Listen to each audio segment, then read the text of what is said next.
Budget ফোনে আসলে আমরা কি চাই? ডিজাইন ভালো হওয়া লাগবে, বেশি র্যাম স্টোরেজ লাগবে এবং ক্যামেরাটা ভালো হওয়ারই চাই। বাট কথা হলো এই জিনিসগুলি বাজেট ফোনগুলোতে আমরা পাই না। তবে আজকের ব্যাপারটা ভিন্ন। চলে এলাম ইনফিনিক্স হট 40 আইকে নিয়ে। আপনি এখানে সবকিছুই পাবেন। আজকের এই ভিডিওতে ইনফিনিক্স হট 40 এর প্রাইস, ক্যামেরা, পারফরমেন্স সম্পর্কে সম্পূর্ণ ডিটেইলে জানাতে যাচ্ছি। আর গাইস, আপনি চাইলেই চ্যানেলটিকে সাবস্ক্রাইব করে রাখতে পারেন এমন সব ভিডিও পেতে। যাই হোক, আসেন শুরু করি আজকের ভিডিওটি।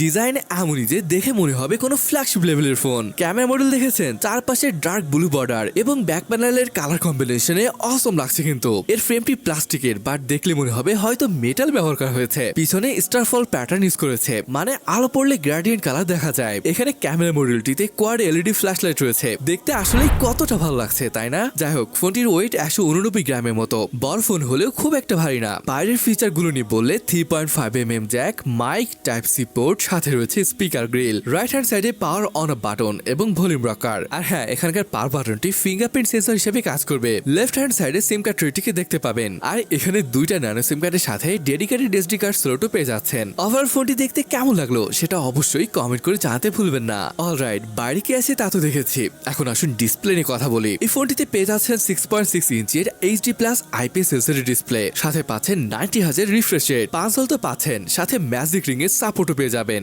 সাইডে বেজেলকে পাতলা করা হয়েছে, উপরে বেজেলও বেশ পাতলা। চিনও এভারেজ সাইজের। এর average screen to body ratio 89% এর উপরে। ভিউইং অ্যাঙ্গেলও ভালো পাওয়া যাবে। স্পেসিফিকেশনে বললে এবছর বেশিরভাগ বাজেট ফোনগুলোতে ইনফিনিক্স T606 চিপ ব্যবহার করেছে, যেটি 12nm চিপ। আন্তর্জাতিক স্কোর প্রায় সেম, অর্থাৎ 2,60,000 এর উপরে। এটি বাজার সেগমেন্টে বেশ পপুলার একটি প্রসেসর। তবে এখানে যে জিনিসটা আপনার ভালো লাগবে গাইস, এখানে 8GB র্যাম পাচ্ছেন, সাথে আরো 8GB ভার্চুয়াল র্যাম, মানে 16GB র্যাম থাকছে। শুধু তাই নয়, এখানে 256GB স্টোরেজ রয়েছে। জি, 128 নয়, একদম 256GB।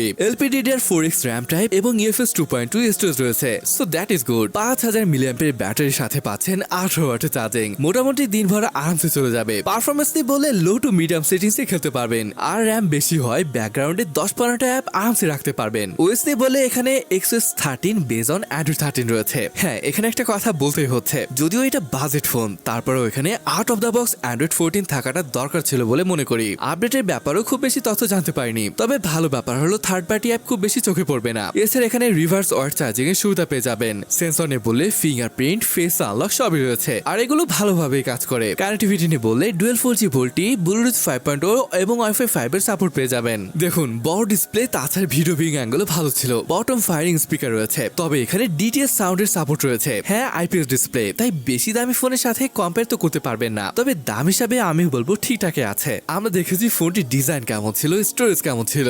এখন সময় এসেছে ক্যামেরা সম্পর্কে কথা বলার। দেখুন, এই রিয়ার প্যানেলে 50 মেগাপিক্সেল একটি সেন্সর রয়েছে, সাথে রয়েছে এআই লেন্স। এবং যদি সেলফি ক্যামেরা নিয়ে বলি, এখানে পাচ্ছেন 32 মেগাপিক্সেল একটি সেন্সর। আর এটি যে প্রাইসে লঞ্চ হয়েছে, আমার মনে হয় না এই রেঞ্জে 32 মেগাপিক্সেলের সেন্সর আছে। এখন আসুন ফোনটি তোলা কিছু ফটো স্যাম্পল দেখি।